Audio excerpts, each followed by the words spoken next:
กเกจกันเลยนะคะ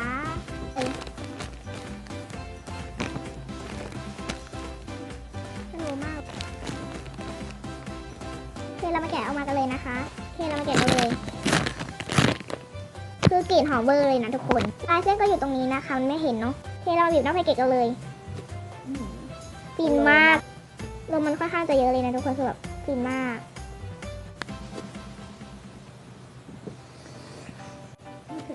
คือแบบ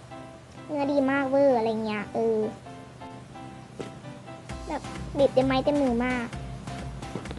นี่ก็จะเป็นรอบๆของแพ็กเกจนี้นะคะก็ขอจบเพียงแค่นี้นะคะก็ถ้าใครชอบคลิปนี้ค่ะอย่าลืมกดแชร์กดไลค์กด subscribe เราด้วยนะ